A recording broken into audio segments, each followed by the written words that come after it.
Hello, good afternoon. I'm Rabbi Dr Harvey Belovski, the Senior Rabbi of the Golders Green Synagogue, and it's my pleasure to present the second of a series of 3 Chanukah Shiurim, the last of which, please God, will be next week during Chanukah itself.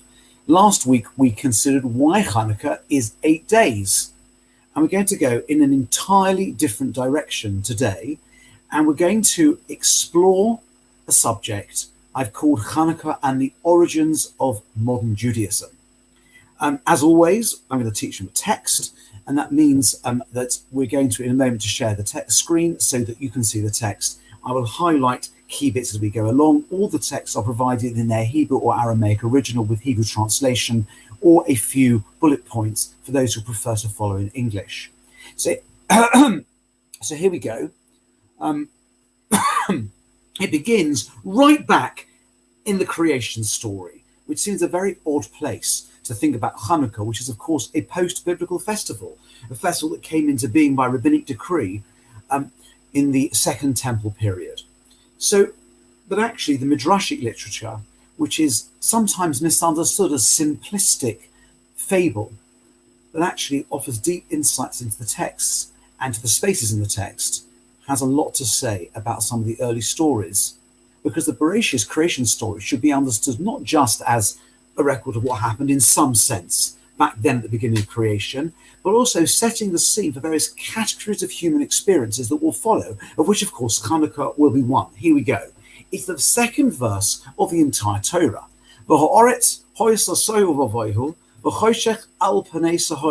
You know the verse, it starts by saying Bereshit, and here we go. And the land was chaotic and void. And there was darkness upon the face of the deep. But the Spirit of God hovered, or in this translation was sweeping, across the face of the waters. Of course, it's very, very hard to know what it's talking about. The water hasn't been created yet, or the deep. We could spend many hours just trying to analyze what the Torah is teaching by this verse. But we are interested in a Midrash Rabbah compilation, which comes from the medieval period, that is compiled of ideas that are much earlier from classical Jewish literature, takes apart this verse, and it sees darkness. It sees periods of darkness in history, which we call exile. And there are many exilic periods in Jewish history, of which one we call Golus Yovan, the exile of the Greek Seleucid period, which for our purposes is what happened during Chanukah. Remember, during the Chanukah period, this Chanukah story, the Jews were not exiled from the land of Israel, but they were subject to a religious persecution and an attempt to erase their religious traditions and replace them with Hellenistic ideas. More of that very shortly. This Midrash on the verse says as follows, V'choshech, and here, this word here is a quotation from the verse above here, V'choshech, darkness, Zeh Golus Yovan, darkness, this refers to the Greek exile. Why so? Because it darkened the eyes of the Jewish people, with their decrees. Meaning it was a time not necessarily of physical persecution, but primarily of religious persecution.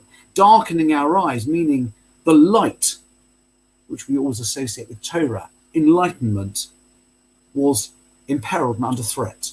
And it gives a very, very strange example, because the Greeks said to them, to the Jews, i.e., what was the nature or content of the decree? Kisvu al keren hashoir, right upon the horn of an ox.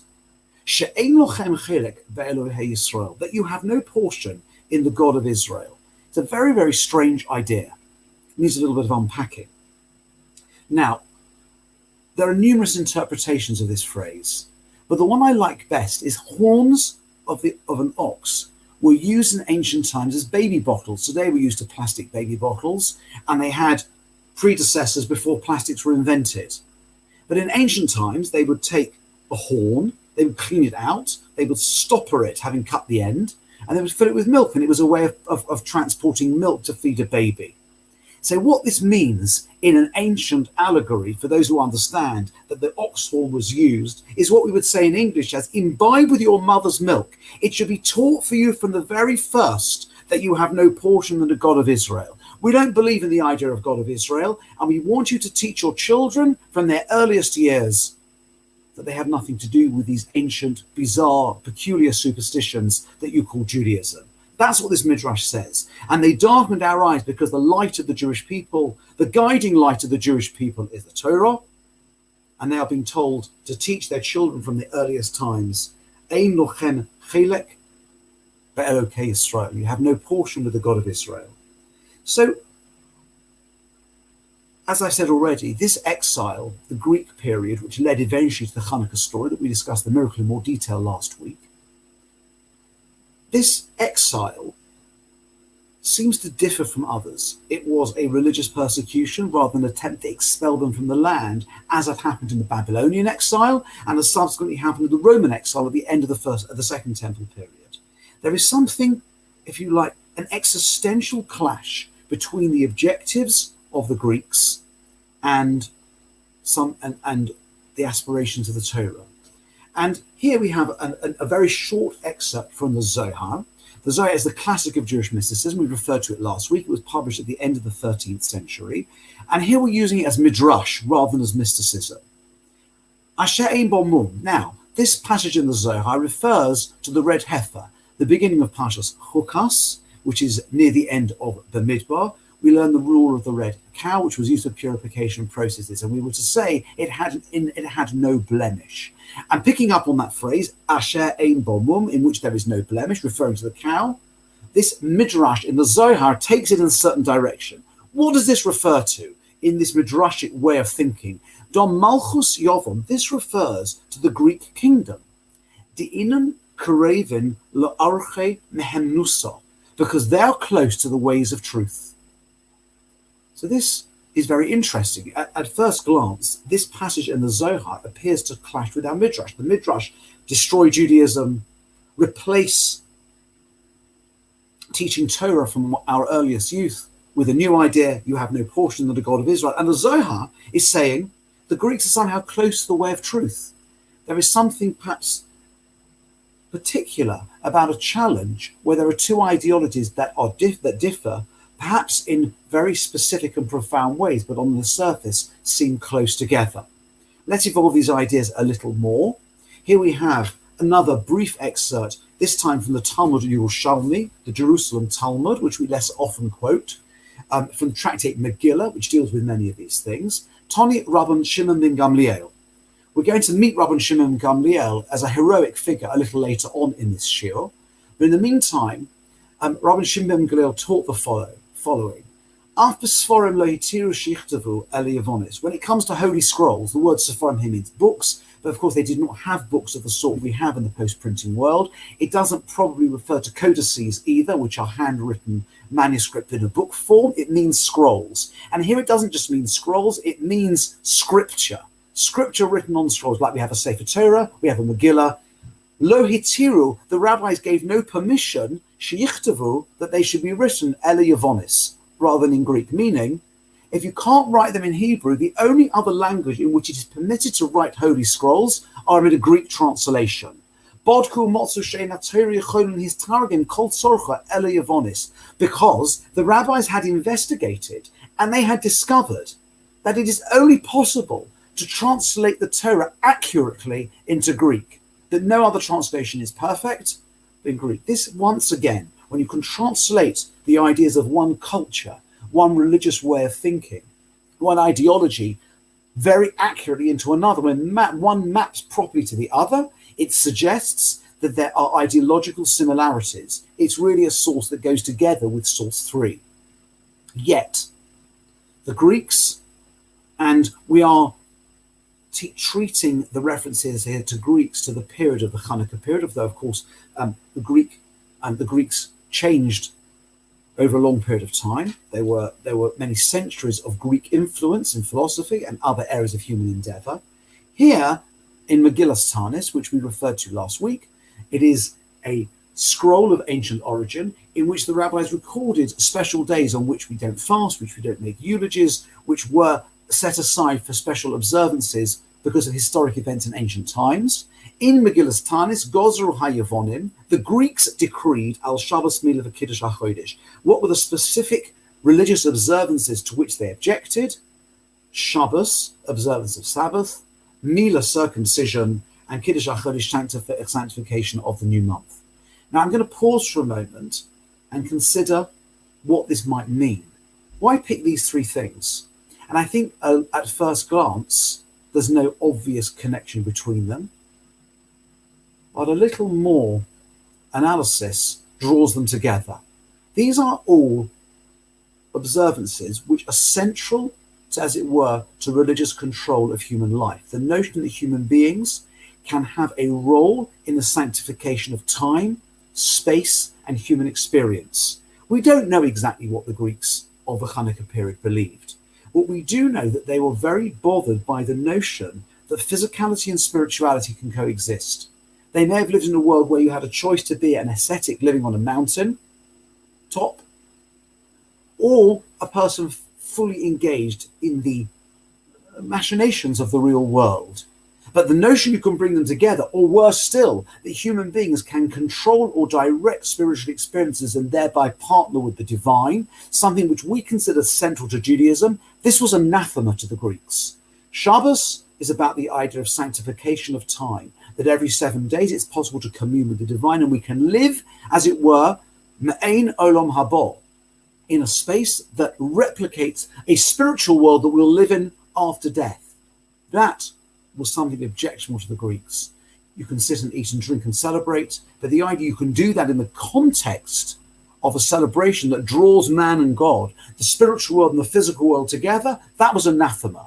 Bris Milah, it's even more obvious. The idea that on the 8th day, it is possible to invest a human being with some kind of spiritual identity or objective through a physical act, in which, of course, God and man become partners. Doesn't God make the body perfect? Well, the view is we have a responsibility to take other steps to further perfect the human body and thereby partner with God on the 8th day, which represents the communion of the physical and spiritual. And Kiddush HaChodesh, even more so, in ancient times before the fixed calendar, witnesses would see the new moon and they would testify to the court, who in turn, were they to accept the testimony, would determine when the Jewish month began, which of course meant that the rabbinic world had control over when the festivals would fall precisely and whether to declare leap years. And once again, man partnering with God, bringing the physical and spiritual worlds together, that Judaism can somehow sanctify the physical and not separate the spiritual and the physical. This lies behind the Greek objection. It takes us back to this source up here. I'm going to scroll back again. Kisvu lachem al keren hashara. This write for yourselves on the horn of an ox. That we have no portion in the God of Israel. That you cannot live with the God of Israel down here. It doesn't say there's no God. We don't reject the idea of a God, but God lives in his realm. We live in ours, and neither the twain shall meet. So, in a fascinating digression in the tractate Rosh Hashanah, which of course deals with Rosh Hashanah, one more source of this sort before we move on to something very slightly different on the next page. Source 6, which completes our picture of the similarities yet differences. Shegozru Malchus Yavon, Shmad, Shalo lahazkir Shem Shemaim al pihem. One of the decrees of the Greeks was that they indicated that people should not mention God's name. We are accustomed to say, thank God for this, please God this, God forbid this. This is a part of normal speech, whether in English or in Hebrew, and in many other languages for those people who have some God consciousness in their world. The Greeks didn't like this idea. God's not involved in our world. It's not a question of God forbid, please God. That's not part of our way of thinking. So the Greeks forbade that way of speaking. And when the Hasmoneans prevailed and they won the war, the Nitzchum, and they were victorious, not only did the rabbis go back to saying everyone should mention God whenever they can, please God, thank God, and so on, but they even mentioned God in their legal documents, meaning they would say, by the help of God, that even in very mundane day-to-day commercial transactions, we will mention God. This completes a picture that there are similarities between Judaism and Greek culture, which we haven't fully explored, yet they are similar enough to confuse. They're similar enough that the ideas can be translated from one into the other, yet they are different enough that while Judaism brings together the physical and spiritual world and requires us to celebrate the spiritual within the physical, the Greek culture that's being described here separates them and draws a very, very hard line between them and finds it deeply objectionable that people should invoke God, mention God, and most certainly the notion that human beings can partner with God to improve the world, Shabbos Mila, and sanctification of the moon. This was anathema. That's a starting point for our conversation. Now, I'm moving on to the second page, source 7. Let's go back to Bereshis. We started there about the darkening of the world. We started learning about a certain sort of, as it were, exile and darkening. We finished with that. Let's now take the story forward 8 more chapters in Bereshis to the 9th chapter, chapter 9, verse 27. This is a story that takes place in the aftermath of the flood. There's a very ugly story, which is perhaps familiar, that takes place after the flood narrative, and it's in chapter 9 of Bereshis. In this story, Noah leaves the ark with his family to his desolate world, and whether he is depressed, whether he is miserable, whether he misinterprets his role, whatever happens, he plants a vineyard and he gets drunk. And he exposes himself, and we see his 3 sons respond to this episode in different ways. After the episode is finished, Noah comments, blesses, and so invests his sons with certain properties, identifies characteristics that will then play out in their descendants. And we should read these early stories not just as a story, but as I said before, as somehow setting the tone of history. These are precursors, harbingers of what's going to happen in history. So without going into details, and very sadly, we might as well name it, the end part of this verse has been used for very bad purposes in the slave trade. So let's not discuss that, but acknowledge it. We're interested in the first part of the verse. Here is the verse in which Noah blesses his children, or curses them, depending on which child. Yaft Elokim leyefes, v'yishkoin ba'olei shem, v'hi chanan eved lomo. Now you can see in this verse a reference to Yefes, one son, Shem, a second son. The third son, Ham, is referred to by the name of his descendant, Canaan. This is referring to the descendants of Ham. We're not so interested in Ham in this story. So let's translate the opening part of the verse. Yaft Elokim leyefes v'yishkon ba'alei shem. This is how Noah perceives the relationship between his sons in the future. Now, Yaft means something like enlarge. That's how Rashi translates it, and my translation here reflects that. May God enlarge Yefes, make him expansive. V'yishkon, and let him dwell ba'alei shem, in the tents of shame. Now, this verse is confusing, and it should be read as it is intended, as poetry. But we need to think a little more deeply. Who are the descendants of Yefet? So Yefet in essence means beauty. And the real meaning of the word Yaft is a strange word. It doesn't really mean expand, although it's translated. It means ascribe beauty. God will ascribe beauty to Yefes, and it will not be surprising to discover that the Greeks, who created a culture of aesthetics, are the descendants of Yefes. And this blessing is understood to be the moment at which Noah sees something extraordinary, the most extraordinary contribution to human civilization that the descendants of Yefes, the Greeks, will make. And the Greeks also mean the entire project of Western civilization that has followed. This is the bracha, the blessing that Noah gives here to his son. V'yishkon ba'alei shem. But I want to add, but he will, God, that's the simple reading, God, let God dwell in the tents of Shem. Who are the descendants of Shem? We are. Shem is the ancestor of Avraham. We are called Semites. People who hate us are called anti-Semites. And that word comes from its anti-Shemiut in modern Hebrew, because the word is shame. descendants of Shem here, as you can see. We are the descendants of Shem, and where will God dwell? In our tents? That's how the verse is understood. That the cultural achievements of Yefes, that's a great blessing, but it's for someone else. That's their world. God, on the other hand, will dwell in the tents of Torah, the tents of the descendants of Shem. That's how this verse is often understood. Meaning they are separate. A little like we've seen in the sources in the previous page. But here, I want to show you something extraordinary. Do you remember Rabbi Shimon ben Gamliel from the previous source page? Just going to scroll back to remind you about him.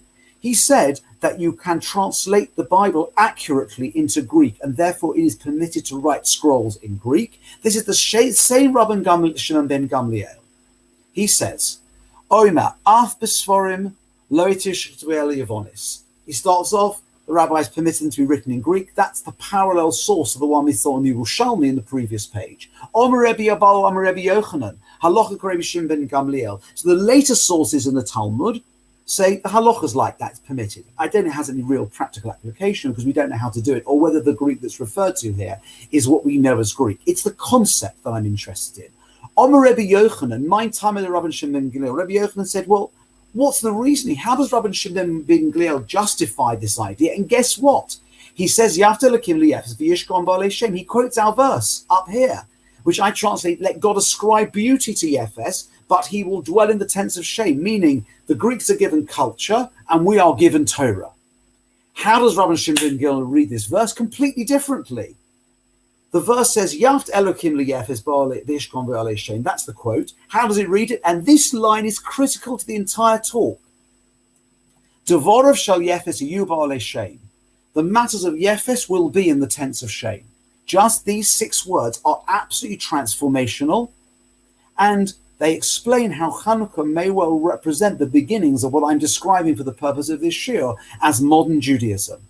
The matters of Yefes, the words of Yefes, they shall be in the tents of Shem. Let me explain.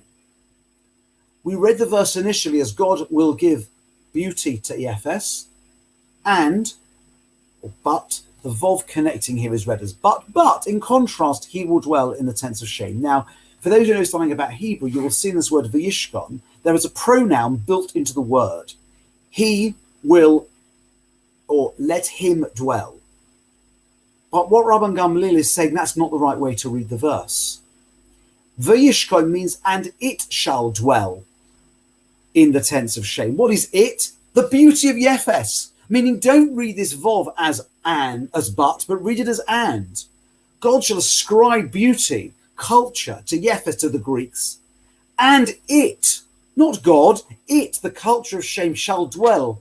The culture of Yefes shall dwell in the tents of Shem.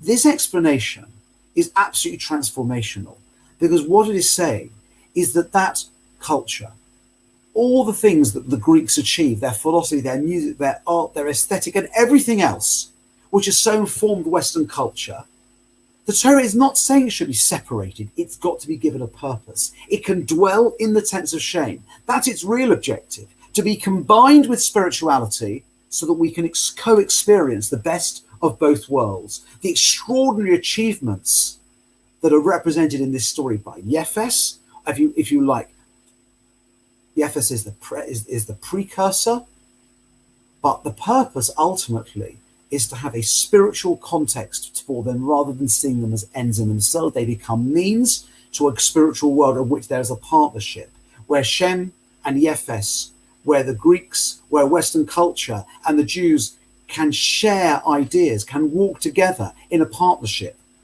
one giving a spiritual gloss to the extraordinary cultural achievements of the other. That is a form of Judaism which we may think is modern, but as you can see, finds its origins in this story and in the reading of that Rabbi Shimon ben Gamliel gives to this verse right back in the early part of our Torah.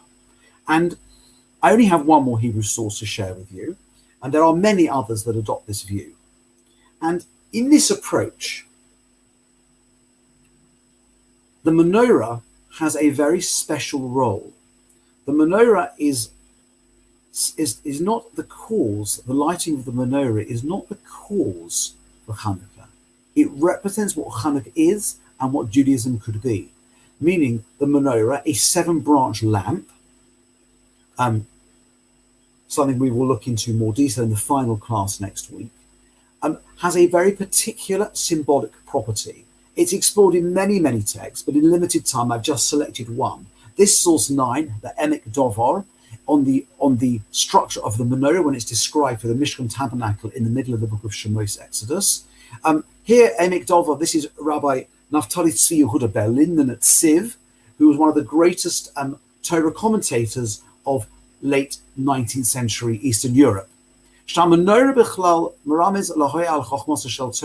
The menorah in its total kind of overall, the whole concept of menorah indicates it casts light on the wisdom of the Torah. The pilpul, the chakira of the eon, subtlety, inquiry and investigation. The shisha kanei menorah im hakona ensoi, and the 6 lateral branches of the menorah with its central branch. They represent the 7 external branches of wisdom, the Torah, which are subordinate to the Torah. The Torah, as it were, enables them, literally gives them to drink. But in English, it means enables them or provides them with the means to be explained. Now, this is a little cryptic, this text, and it is actually an idea that has surfaced in Jewish literature since at least the medieval period. What Rabbi Berlin is saying here is that there is an intimate connection between the fields of human wisdom and the Torah. The Torah gives those branches of wisdom a purpose, a higher function. It turns them from a means into an end, makes them something purposeful, and incorporates them in the system of wisdom. Now, stepping back from the text for a few minutes, I have one more text, but it's entirely in English. Stepping back a little from our text, I think we're saying as follows. It is possible for the cultural achievements of Western society to live in the tents of Torah, provided the tents of Torah give them a direction, a spiritual direction, the notion that the two can coexist. This is, of course, what the Greeks objected to at Chanukah, as we discussed endlessly on the previous page. The separation was essential to them. They can't come together. As someone said elsewhere, the Torah is a work of literature which can sit on a bookshelf next to Aristotle, but it cannot be a means to connect God to man and man to God. It cannot represent something higher or different.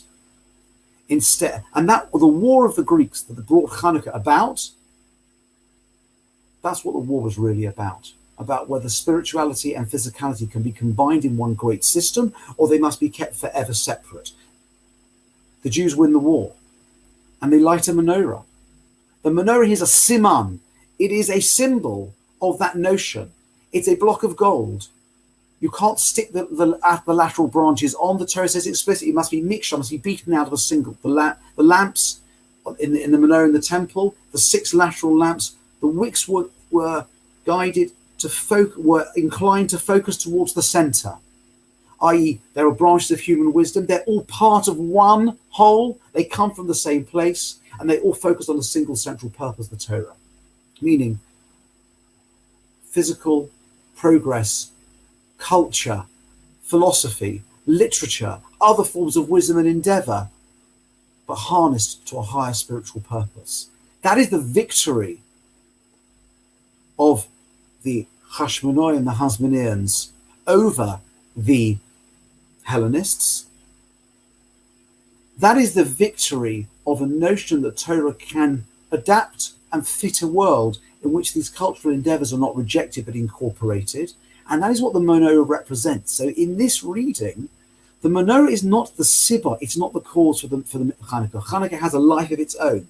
The menorah symbolizes what Chanukah is really all about, a special way of understanding the light of human wisdom and the relationship between two very different but apparently reconcilable forms of wisdom. And this idea is elaborated on in great detail in the writings of Rabbi Shimshon Raphael Hirsch, who died in the 1880s. This was originally written in German, but it is translated into English. We don't have time to read all of it, but I'm going to read some sections, and the source is available for those who wish it anyway.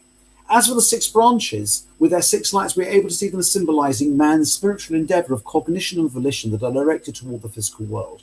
But then it is the one central shaft itself that branches out into these 6 lateral branches. The 6 lateral branches all emanate from the same central shaft, and with their 6 lateral lights turn in the direction of the one central light.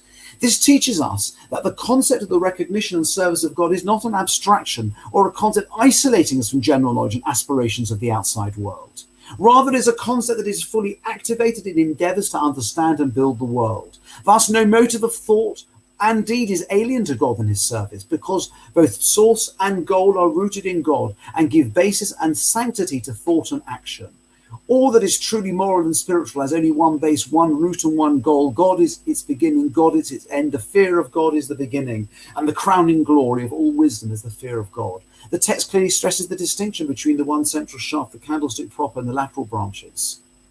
And so he goes on.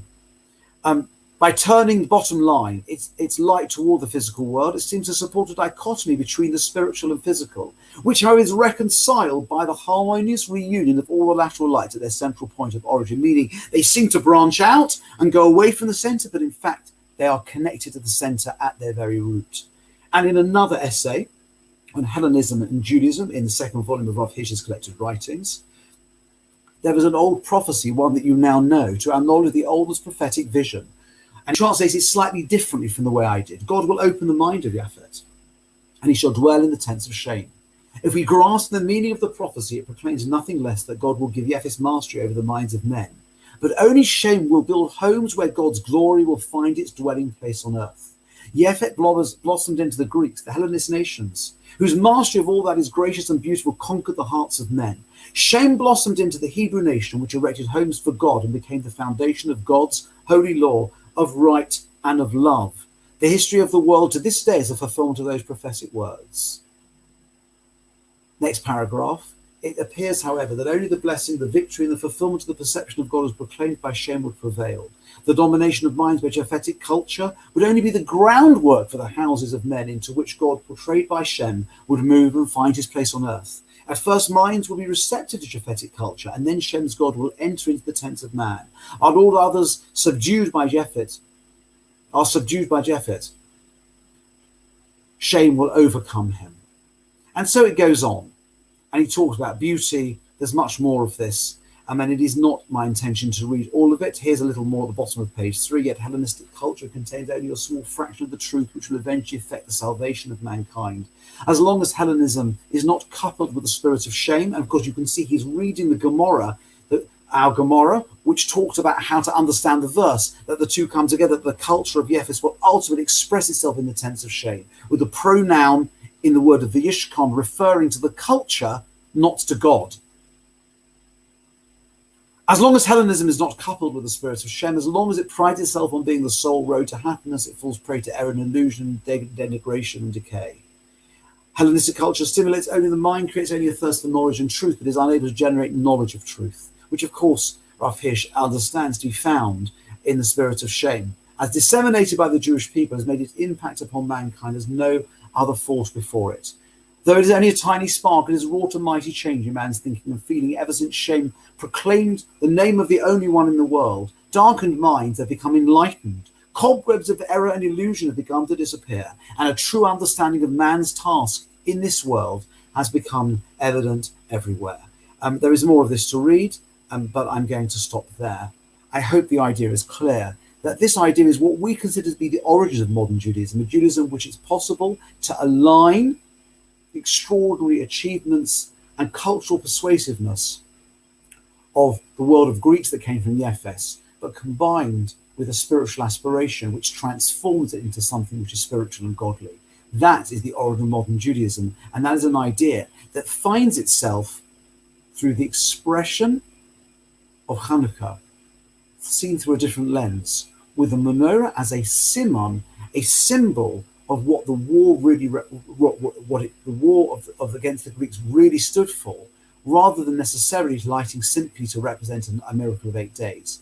And this way of thinking of it, menorah as a simon, symbolizes what Judaism has to contribute to the world, radiating its light outwards, incorporating the cultural developments and achievements of all of humanity.